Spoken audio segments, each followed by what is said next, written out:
আসসালামু আলাইকুম বন্ধুরা, আজ আমি আপনাদের জানাবো ময়মনসিংহের নটরডেম কলেজের ইতিকথা।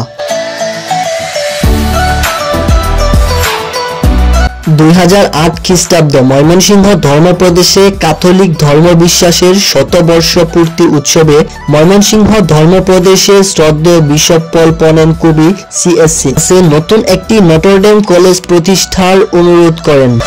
তিনি আশাবাদ ব্যক্ত করেন যে ঢাকায় প্রতিষ্ঠিত ঐতিহ্যবাহী নটরডেম কলেজের আদলে আরেকটি নটরডেম কলেজ যেন প্রতিষ্ঠা করা হয়, যাতে ময়মনসিংহ ও উত্তরাঞ্চলের মাঝে উচ্চ শিক্ষা আরও সহজলভ্য হয়।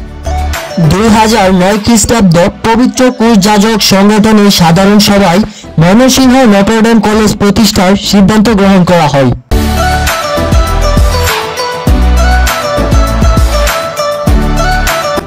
2014 খ্রিস্টাব্দের 8 মে ফাদার বকুল এস রোজারিও সিএসসি আনুষ্ঠানিকভাবে নবপ্রতিষ্ঠিত কলেজের প্রথম অধ্যক্ষের দায়িত্ব গ্রহণ করেন।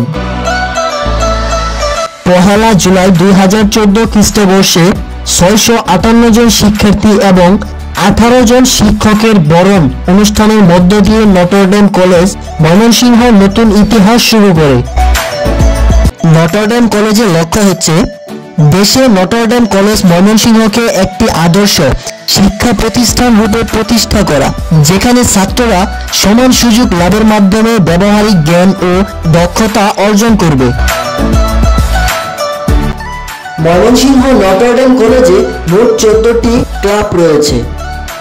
এক একটি ক্লাব এক একটি বিষয়ের উপর কাজ করে, যেমন মানবিক ক্লাব বিভিন্ন অসহায় দরিদ্র মানুষের পাশে দাঁড়ায় এবং ভলান্টিয়ার্স ক্লাব আইন শৃঙ্খলা রক্ষণাবেক্ষণে কাজ করে। এরকম ভাবে মোট 14টি ক্লাব আলাদা আলাদা বিষয়ের উপর কাজ করে থাকে। এগুলো নিয়েই নটরডেম কলেজ যেন আরো সুন্দর হয়ে ওঠে।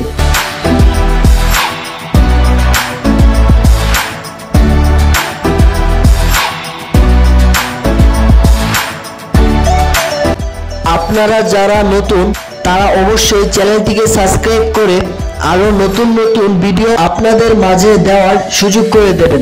ধন্যবাদ।